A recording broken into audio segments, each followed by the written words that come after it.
말씀 보겠습니다. 사도행전 4장 13절에서 22절까지 보도록 하겠습니다. 사도행전 4장 13절에서 22절. 하나님의 말씀, 나의 입을 통해서 읽혀진다. 기적입니다. 한 절씩 우리가 하나님의 말씀을 한 절씩 나눠서 읽겠습니다. 그들이 베드로와 요한이 담대하게 말함을 보고 그들을 본래 학문 없는 범인으로 알았다가 이상히 여기며 또 전에 예수와 함께 있던 줄도 알고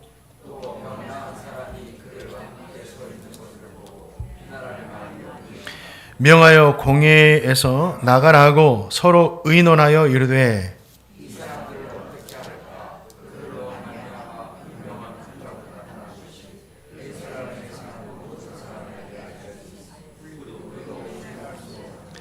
이것이 민간에 더 퍼지지 못하게 그들을 위협하여 이후에는 이 이름으로 아무에게도 말하지 말게 하자 하고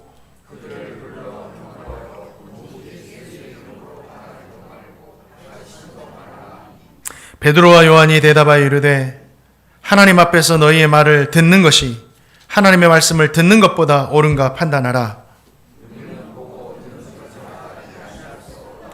관리들이 백성을 늘 때문에 그들을 어떻게 처벌할지 방법을 찾지 못하고 다시 위협하여 놓아 주었으니 이는 모든 사람이 그 된 일을 보고 하나님께 영광을 돌림이라. 아멘. 예수님의 이름으로 병자를 치유한 베드로와 요한이 공회 앞에 끌려갔습니다. 그들은 배운 것도 없고 신분도 낮았던 어부 출신의 사람들이었습니다.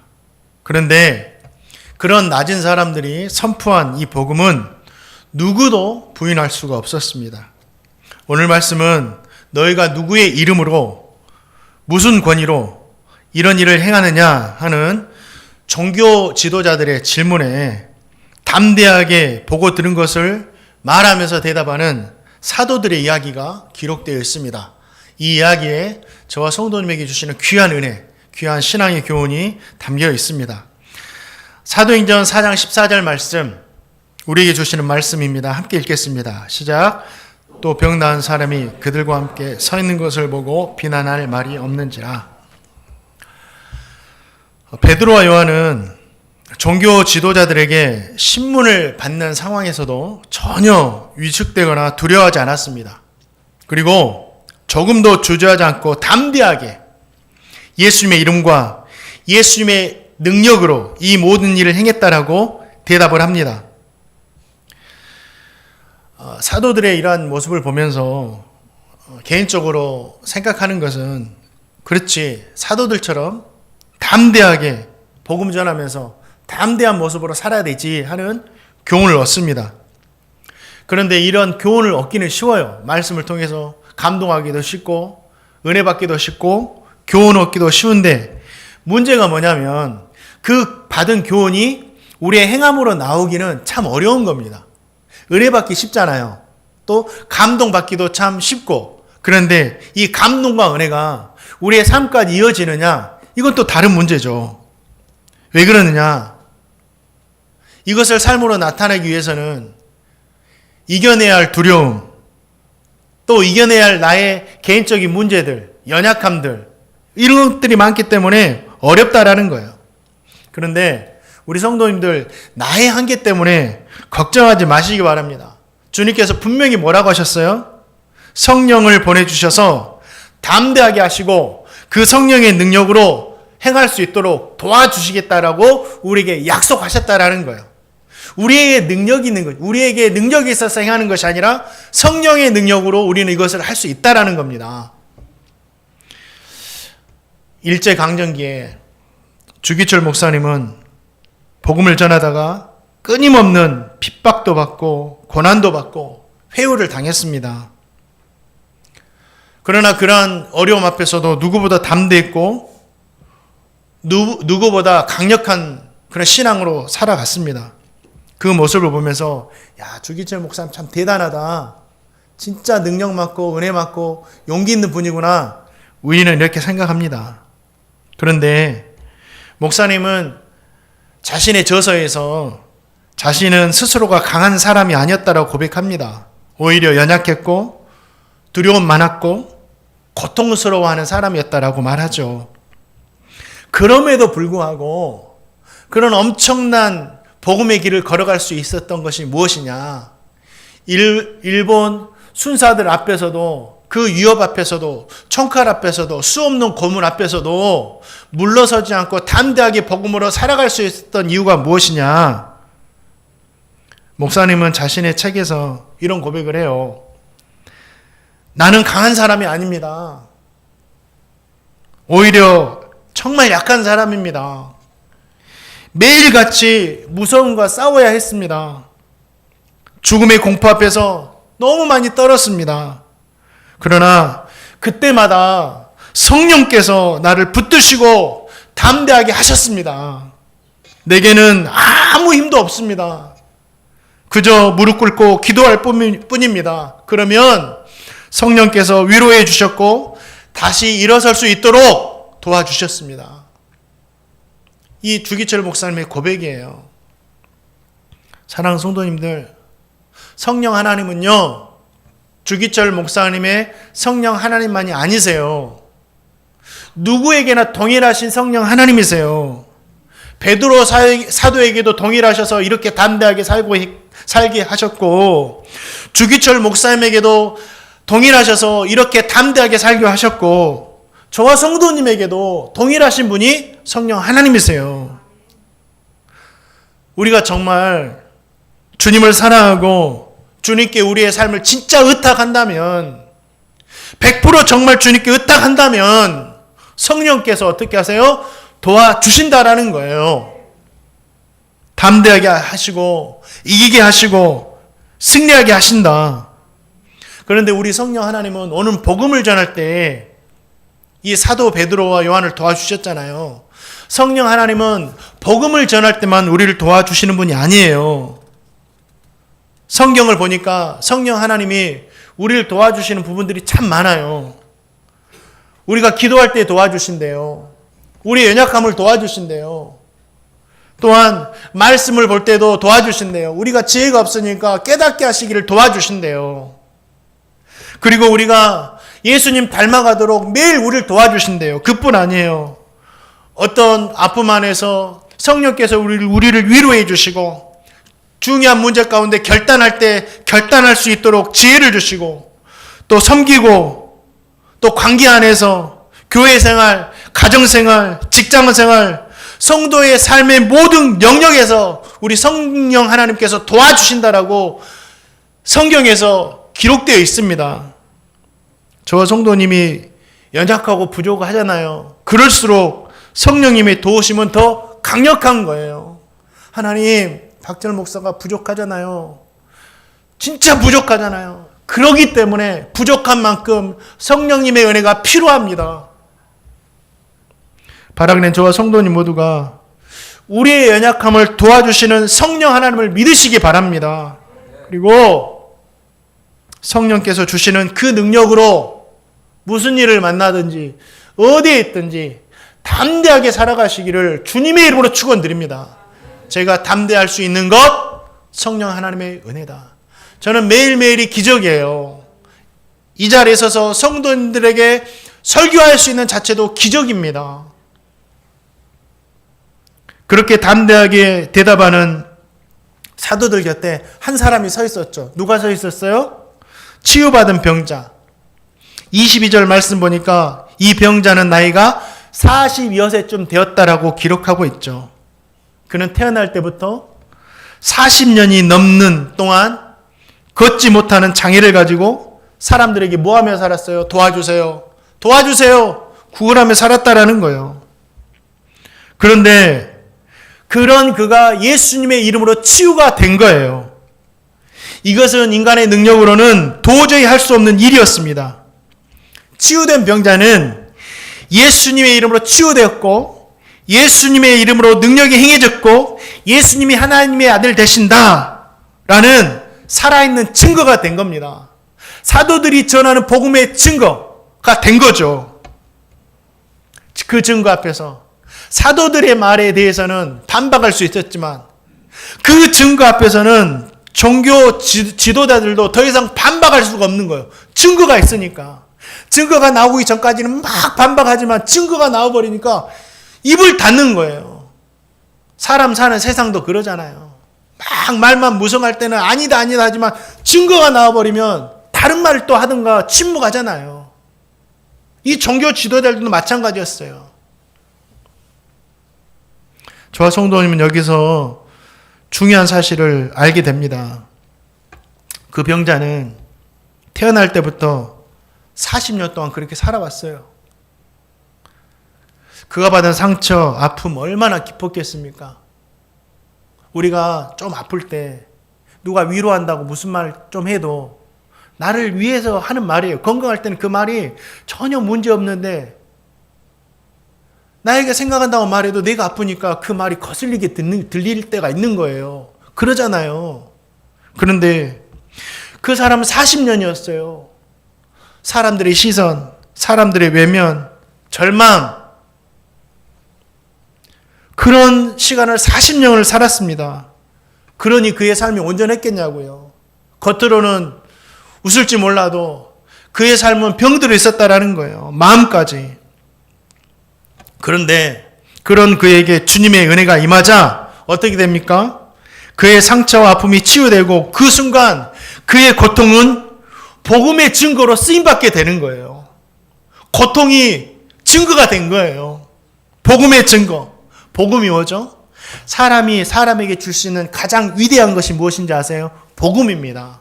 그 영혼 살리니까. 우리에게는 이 믿음이 있어야 돼요. 진짜 우리에게는 이 믿음이 있어요. 사람이 사람에게 줄 수 있는 최고의 것은 복음이다. 이 병자의 삶 자체가 복음이 되어버렸어요.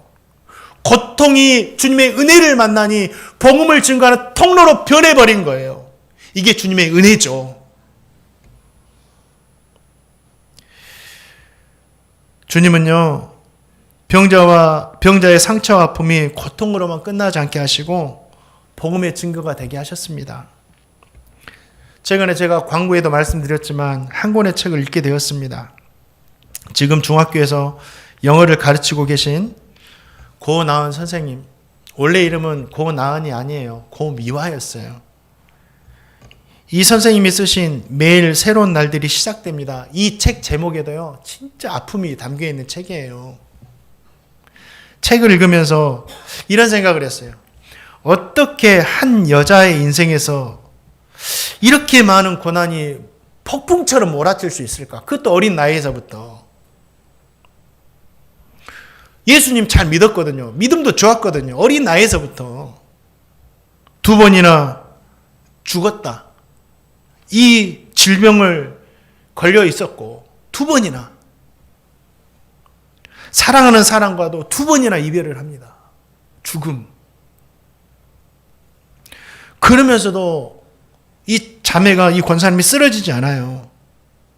그리고 그 이야기는 지금 많은 사람들에게 위로와 소망을 주고 때로는 꿈을 주면서 복음의 통로로 쓰임받고 있어요. 책을 읽다가 이 선생님 초청해가지고 성도들에게 함께 간증 드려야 되겠다는 마음이 있었어요. 네, 감사하게도 저와 청소년 때 잠시 동안 모교에서 신앙생활을 했던 동생이었어요. 전화를 했더니 책이 출간되자마자 이곳저곳에서 간증 요청이 계속 들어오고 있다고. 주중에는 못해요. 이분이 또 교사 일을 하니까. 그래서 부탁을 하고 6월 10일 날 그래서 급하게 잡을 수밖에 없었던 거예요. 그 날짜가. 그래서 급하게 6월 15일 11시 예배 시간을 잡았습니다. 오늘 설교를 준비하면서 책 내용을 좀 언급할까 하다가 그냥 선생님에게 직접 들으시라고, 저에게 듣고 또 들으면 그러니까 들으시라고 말씀드리진 않겠습니다. 자세하게. 중요한 것은 아픔과 상태는 고통이지만 주님의 은혜가 임하면 그 고통마저도 복음의 통로가 되고 위로와 소망이 된다. 한 가지만 인상적인 거 이야기할게요. 이분이 이제 머리에 이제 자기도 몰랐어요. 뇌종양인지. 그때는 이제 의술이 그렇게 되지 않아가지고 이걸 발견을 못한 거죠. 두통이다, 뭐다, 갖가지 병을 해가지고 진통제만 처방을 받는 거죠. 얼마나 아팠겠어요. 그래가지고 고등학교도 제대로 다니지 못하고 고등학교를 휴학을 하고 시골에 내려가지고 시골로 너무 아프니까 저녁에 되면 너무 아프니까 쿵쿵 소리가 나는 거예요. 머리를 벽에 계속 쿵쿵 찍는 거예요. 찍는 충격 때문에 더 큰 고통이 잠시 잊을 수 있으니까 저녁 내내. 그러면서 낮에 되면 고통이 좀 아물어들면 이 친구가 뭘 하냐면 그런 생각을 하는 거예요. 자기의 꿈은 설리반 선생님이 되는 거였어요. 아이들을 가르치는. 이 질병이 나의 꿈을 막으면 어쩌지, 그런 생각이 들더래요. 그래서 가만히 있어도 아프고 공부해도 아픈데 차라리 무엇인가 하면서 아픈 게 낫겠다. 참 대단하죠. 얼마나 아팠겠어요. 그러면서 아파도 공부는 온전히 되진 않았겠죠. 정석을 풀고 성문 기본 영어를 보면서 아파도 공부하면서 아프자. 그러면서 자신의 꿈을 키워간 거예요. 그런 이야기들이 여기에 다 담겨 있어요. 그리고 또 누가 찾아와서 자기에게 얘야, 이러한 고통은 하나님께서 너를 나중에 큰 반짝이는 별처럼 쓰시기 위함이야, 이런 일 말을 했더래요. 근데 하나도 위로가 되지 않고 하나님께 뭐라, 하나님 저는 길가에 버려진 돌멩이가 돼도 좋아요. 나 저 별이 안 돼도 좋아요. 빨리 이것만 낫게 해주세요. 저 돌멩이로 살아도 돼요. 이런 고백을 하고 있더라고요. 사랑하는 성도님들, 그러한 것들을 믿음으로 이겨내면서 자신의 꿈을 키워가는 내용들이 이 책에 담겨 있더라고요.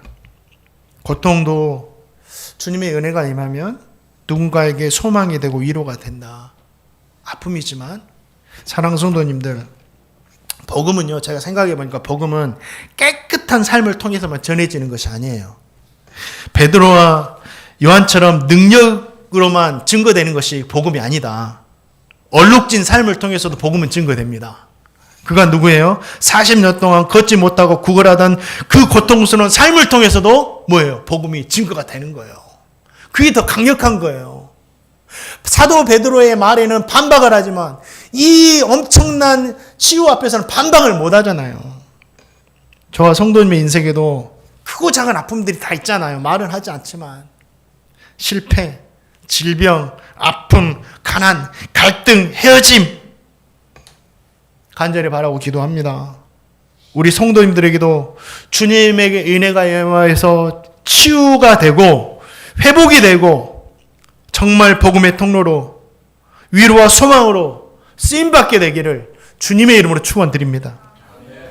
자, 사도행전 4장 16절 말씀도 같이 한번 읽어보겠습니다. 시작.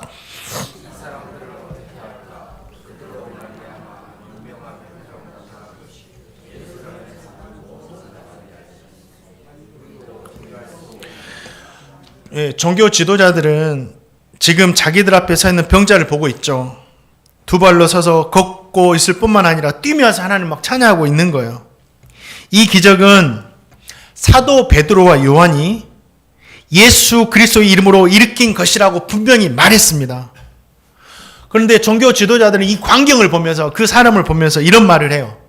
우리도 이제는 부인할 수가 없는지라. 그들은 예수님의 이름으로 이 병자가 치유됐다는 것을 인정할 수밖에 없는 상황이 되어버린 거예요. 그런데 신기한 것은 그들은 인정을 하면서도 믿지는 않아요. 이게 놀라운 거죠. 인정을 하는데, 주님의 살아계심이 보여지는 인정을 하는데 믿지를 않는 거예요. 이런 사람이 있어요. 믿는 것도 아니고 믿지 않는 것도 아닌 어중간한 회색빛을 띠는 신앙인들, 이 종교 지도자들이 그런 사람들이었어요. 교회 안에서도 이런 사람들이 존재하죠. 우리 신앙을 점검해 봐야 돼요. 우리는 어떤 사람들인가? 복음을 정면으로 거부하지 않습니다. 기독교 좋은 종교라고 말하죠. 예수님을 위대한 스승이고 훌륭한 인격자고 성인으로 인정합니다. 교회도 다니고 예배도 참석하고 찬송도 부릅니다. 그런데 정작 예수님을 나의 구원자, 나의 주인, 나의 왕으로는 입술로 고백할지 몰라도 나의 삶으로는 인정하지 않습니다. 이런 성도들이 얼마나 많은지 몰라요. 입술로는 신앙의 생활하는데 나의 삶이 없는 거예요. 예수님의 십자가는 말하지만 십자가를 지려 하지 않아요. 예수님께서 내 죄를 대신해 죽으셨다고 말하지만 자신의 죽음은 없는 거예요. 그래서 교회를 다니면서도 결국 자기 마음대로 신앙생활 하는 겁니다. 하나님의 말씀도 나에게 유익이 되는 부분은 따르지만, 나에게 필요한 부분은 따르지만, 나의 희생이 필요하고 나의 내려놓음이 필요한 부분에는 귀를 닫아버리는 거예요. 이러한 성도들이 있다라는 겁니다. 종교 지도자들이 그랬어요. 영국의 기독교 작가 C.S. 루이스가 그의 책을 통해서 이런 말을 합니다. 마귀는 우리가 교회에 다니되 회심하지 않도록, 예수님의 이름을 부르되 그분을 따르지 않도록 유도한다. 적당한 종교성은 지옥으로 이끄는 넓은 길이다. 이런 말을 해요. 적당한, 회색. 복음은요, 중립이 없는 거예요. 양다리 없습니다. 복음은 중립이 없어요. 믿냐, 믿지 않느냐예요. 요한계시록에서 주님께서 뭐라고 하셨습니까? 내가 차든지 뜨겁든지 하라. 내가 행위를 하더니 차지도 아니하고 뜨겁지도 않다. 행위를 안다. 믿음을 안다고 하지 않으셨어요. 네 행위를 보니까 차지도 않고 뜨겁지도 않다라고 말씀하셨습니다. 내가 너를 토하여버리겠다. 미지근한 신앙은요, 신앙이 없는 거예요. 미지근한 신앙은 신앙이 없는 겁니다. 신앙이 있는 게 아니에요. 신앙이 없는 겁니다. C.S. 루이스가 적당한 종교성은 지옥으로 이끄는 넓은 길이라고 했잖아요. 신앙이 없는 거예요. 회색 신앙, 미지근한 신앙. 결국 이렇게 끝나는 거예요. 종교 지도자를 보면 알 수 있어요. 그들은 예수님의 기적을 인정하면서도 도무지 예수의 이름으로 말하지도 말고 가르치도 말라고 협박하면서 믿음을 제거했습니다. 믿음 없는 거예요. 적당한 믿음이 없는 겁니다. 여기까지만 믿게, 그건 믿음이 없는 겁니다. 저와 성도님의 스스로에게 질문해 봐야 돼요. 나는 복음을 듣고 회색지대에 머물러 있지 않는가? 예수님을 인정하면서도 적당히 어느 선까지라는 기준을 정해놓고 그걸 넘어서려고 하지 않아요. 나는 예수님을 왕으로 고백하면서도 내 뜻대로 살고 있지 않는가? 사랑하는 성도님들, 신앙의 중립은 없습니다. 예수를 믿든지 믿지 않든지 둘 중 하나를 선택해야 돼요. 이것도 저것도 아닌 모습은요, 그렇게 신앙생활하면 그 사람 마지막 날 가장 억울한 사람이 될 거예요. 그 사람은요, 아예 예수를 믿지 않는 사람보다 더 억울한 사람이 될 거예요. 예수를 믿는 척 하면서 이것도 안 하고 저것도 안 했는데 마지막 날 심판받아요. 얼마나 억울해요. 아예 믿지 않았으면 이 세상 사는 동안 그래 흥청망청이라도 살았지. 이건 눈치 보고 저건 눈치 보다가. 사랑하는 성도님들, 성도님의 믿음을 분명히 하시기 바랍니다. 회색신앙, 미지근한 신앙, 변덕순한 신앙을 버리고 주님을 시원하게 해드리고 주님의 마음을 뜨겁게 해드리고 일편단심으로 오직 예수의 신앙으로 살아가시는 제가 되고 우리 성도님 다 되시기를 주님의 이름으로 축원드립니다. 우리 사도행전 4장 19절과 20절 말씀 한번 읽어보겠습니다. 사도행전 4장 19절 20절 읽겠습니다. 시작. 베드로와 요한이 대답하여 이르되 하나님 앞에서 너희 말을 듣는 것이 하나님의 말씀을 듣는 것보다 옳은가 판단하라. 아멘. 종교 지도자들이 사도들에게 다시는 예수님의 이름으로 말하거나 가르치지 말라고 협박했죠. 이 협박은 단순한 말이 아닙니다. 이미 예수님을 십자가에 못 박아 죽은 사람들이었어요. 그렇다면 종교 지도자들도 십자가에 못 박아 죽이는 것은요, 아무런 일도 아닙니다. 그냥 할 수 있어요. 그러나 베드로와 요한은요, 그런 사람들의 위협 앞에서 물러서지 않습니다. 오히려 담대하게 또 선포합니다. 하나님 앞에서. 이게 중요해요. 하나님 앞에서. 성도는 하나님 앞에서 사는 사람들이에요. 하나님 앞에서 너희의 말을 듣는 것이 하나님의 말씀을 듣는 것보다 옳은가 판단하라. 우리는 보고 들은 것을 말하지 아니할 수 없다. 단호하게 이야기합니다. 이것은 단순한 반항이고 시위가 아닙니다. 신앙의 선언이에요. 신앙의 선언. 하나님을 향한 충성의 고백입니다. 사도들은요, 사람보다 하나님을 더 두려워했습니다. 이게 신앙인이에요. 사람도 두렵죠. 사람이 왜 안 두렵겠어요. 그러나 사람보다 하나님을 더 두려워하는 것이 신앙이다. 사람의 판단보다 하나님의 말씀을 더 귀하게 여는 것이 신앙이다. 사도들은 그렇게 했어요. 저와 성도님 모두도 사람보다 하나님을 더 두려워야 됩니다. 사람의 말보다요, 하나님의 말씀을 더 귀하게 여기고 그 말씀에 순종해야 됩니다. 그 신앙인이에요. 우리 앞에 죽음이라는 글자가 딱 놓여 있더라도 이 자매도 그 삶을 살았더라고요. 참 저를 너무 부끄럽게 했어요. 히틀러 치하의 독일에서 수많은 교회들이 침묵하거나 나치 정권에 협조할 때 소수의 성도들만이 하나님 앞에서 바른 신앙을 지키며 저항했어요. 이렇게 바르게 신앙생활 하다가 죽는다는 것을 알면서도 신앙생활을 했습니다. 그 무리가 바로 고백교회 성도들이에요. 고백교회. 내 신앙을 고백하고 그 고백대로 사는 거예요. 고백교회. 그 고백교회의 목사님이 누구시냐? 이름 다 들어봤을 거예요. 본회포 목사님. 본회포 목사님은 이렇게 말했습니다. 하나님께 순종하지 않는 순간 우리는 인간의 말에 복종하게 된다. 진리는 목숨보다 중요하다. 진리가 뭐예요? 하나님의 말씀이죠. 하나님의 말씀은 목숨보다 중요하다. 목사님은 하나님의 말씀에 순종하기로 결단하고 결국 체포가 됩니다.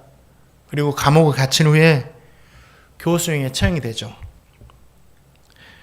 목사님은 나를 따르라, 이 책에서 다음과 같은 말을 합니다. 은혜는 값싼 것이 아니다. 은혜가 뭐예요? 십자가를 통해서 우리를 구원해 주신 은혜. 이 은혜는 값싼 것이 아니다. 은혜는 예수 그리스도를 따를 때 주어지는 값비싼 것이다. 진짜 우리가 은혜 받았다면 주님 따라가야 돼요. 은혜는 우리에게 뭘 요구하냐? 생명을 요구한다. 우리가 진짜 은혜 받았다고 하면 주님, 나의 생명 주님께 드리겠습니다. 이렇게 막 고백하잖아요. 저도 그래서 지금 이 자리에 있는 거거든요. 하나님, 저의 젊음, 저의 시간, 나의 삶을 주님께 드리겠습니다 하면서 지금 저는 이 자리에 있는 거예요. 은혜는요, 우리에게 생명을 요구해요. 하나님께 드리겠습니다. 예수님을 따르는 삶은요, 선택의 문제입니다. 선택의 문제. 하나님의 말씀을 선택할 것인가? 사람의 말을 선택할 것인가? 하나님의 말씀에 대한 선택, 순종으로 나타나야 된다는 거예요. 우리 신앙이. 은혜가, 은혜 받은 사람은 자신의 삶을 통해서 이 은혜가 나타나야 돼요. 하나님의 말씀의 순종함을 통해서. 그래서 초대교회, 7 초대교회 보니까 주님께서 늘 책망하시는 게 뭔지 아세요? 믿음 없다고 책망하시는 것이 아니라 행함이 없다고 책망하세요. 행함이 없다, 행함이 없다. 도무지 행함을 찾아볼 수가 없다고.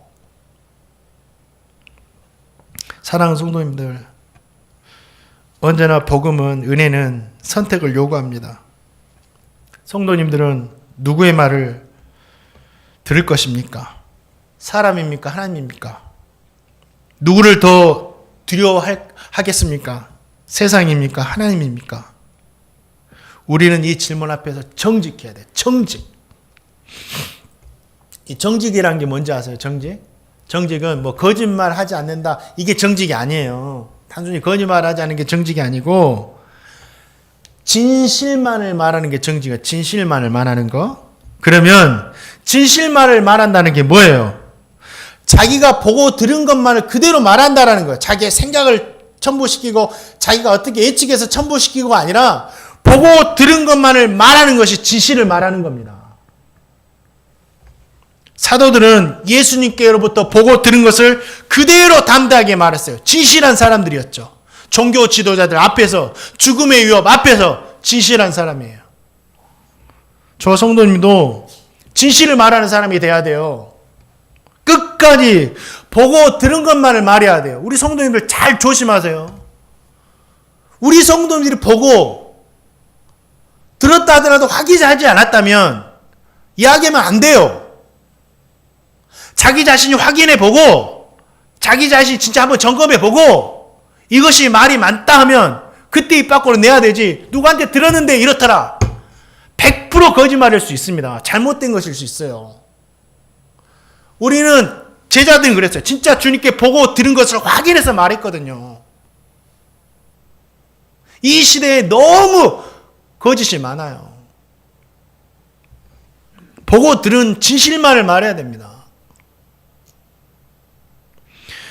제자들은 주님께 보고 들은 것을 말했죠. 그럼 우리 성도님들은 누구에게 보고 들은 걸 말해야 돼요? 우리는 앞에 예수님이 직접 나타나지 않으셨잖아요. 그런데 우리에게는 하나님의 말씀이 성경이 있잖아요. 성경을 통해서 보고 성경을 통해서 듣고 이것을 우리가 말할 때 진실을 말하는 겁니다. 우린 진실을 말하는 자들이 돼야 돼요. 보고 들은 것을 말하지 아니할 수 없다. 사랑하는 성도님들, 저 성도님 모두도 베드로와 요한처럼 그리고 본 회포 목사님처럼 보고 들은 것을 담대하게 말하며 살아가시는 사람들이 그걸 무시해도 얼마나 무시합니까? 예수 믿자고 하면 천국 지옥 이야기하면 얼마나 유치하다고 합니까? 근데 우리는 성경을 통해서 보고 들었잖아요. 사람들이 무시해도 유치하다고 말해도 신화적이다 동화적이다 말이 안 된다 말해도 우리는 그런 사람들의 소리에 귀를 기를 필요 없이 보고 들은 것을 끝까지 말하며 살아가시는 진실된 우리 행복누리교회 성도님들 다 되시기를 주님의 이름으로 축원드립니다. 말씀을 맺습니다. 베드로와 요한은요, 자신들을 도우신 성령님의 능력으로 행했죠. 자신들을 성령님이 도와주셨어요. 그 성령님이 우리 성도님들 도와주신다. 진짜 도와주신다. 아픔도 도와주시고 지혜 없는 것도 도와주시고 하는 일들도 도와주시고 이번 한 주간도 성령님 의지하며 살아가셔서 성령님의 도우시는 은혜를 누리시기를 주님의 이름으로 축원드립니다. 미지근한 신앙, 회색질의 신앙, 중간다리, 양다리 신앙 없다. 믿든지 믿지 않든지 이 믿음을 우리 행함으로 나타내야 되고 진짜 우리 행복누리교회 성도님들은 보고 들은 것만 말하시는 무엇이든지 진실함으로 살아가시는 이 시대 베드로 요한 다 되시기를 주님의 이름으로 축원드립니다.